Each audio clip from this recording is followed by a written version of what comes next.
வெக்கம் கெட்டத்தனமா கல்வித்துறை அமைச்சர் நாங்க ரொம்ப சிறப்பாக நாங்க இருக்கோம்னு சொல்லிட்டு இந்த வீடியோவை வெளியிட்டிருக்கிறார்கள் என்றால் நான் அந்த பெண்ணுடைய வாழ்க்கை தரத்தையோ இல்லை அவர்களையும் குறைத்து மதிப்பிட்டு பேசவில்லை. ஆனா ஏன் உங்களுக்கு வேற ஆளே கிடைக்கலையா? ஒரு பிராண்ட் அம்பாசிடராவோ இல்ல உங்களுக்கு அதற்குரிய ஒரு அட்வர்டைஸ்மெண்ட் பண்றதுக்கு வேற ஆட்கள் கிடைக்கலையா? இப்படிப்பட்ட ஒரு பெண்ணை வைத்து நீங்க ஒரு வீடியோ எடுத்து போட்டீங்கன்னா உங்களுடைய பழக்க வழக்கம் அவ்வளவுதான் இருக்குன்றது அர்த்தம். இதுதான் நான் சொல்ல வரேன். அது உதயநிதி ஸ்டாலினாக இருக்கட்டும், இல்லை இந்த கல்வித்துறை அமைச்சராக இருக்கட்டும், இவங்க எல்லாருமே தங்களுடைய தரம் இவ்வளவுதான் என்பதை மீண்டும் மீண்டும் இவர்கள் வெளிப்படுத்தி கொண்டே இருக்கிறார்கள்.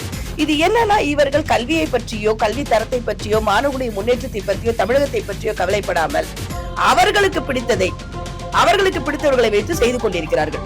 ஏற்கனவே நம்ம துணை முதல்வர் நம்ம பார்த்தோம். ஏற்கனவே ஒரு ட்வீட்டை ரீட்வீட் பண்ணாரு. அவரு ஒரு பதிவை ரீட்வீட் பண்ணி போட்டு எல்லாம் பண்ணினாரு. அதை பத்தி, அதாவது தன்னுடைய நிலை என்ன, தான் பொதுமக்களுக்கான பொதுவான மனிதர், நாம என்ன செய்யணும் என்ன செய்யக்கூடாது என்பதை எல்லாம் மறந்து விட்டு தங்களால் தனக்கு பிடித்ததை மட்டுமே நாங்க செய்வோம் அப்படிங்கிற அந்த என்ன சொல்லுவீங்க, அந்த பாசிச மனப்பான்மை, நாங்க என்ன வேணா செய்வோம், நீங்க பொறுத்துக்கிட்டு போகணும்னு சொல்றாங்க. புரியுதுங்களா? அப்போ இந்த மக்களையோ இப்ப நீங்க யார முன்மாதிரியா கொடுக்குறீங்க? இப்படிப்பட்ட ஒரு பெண்ணை முன்மாதிரியாக ஒரு கல்வித்துறைக்கு நீங்க போட்டீங்கன்னா அது என்ன விதமான ஒரு விளைவுகளை மக்கள் மத்தியில் உண்டாக்கும் என்று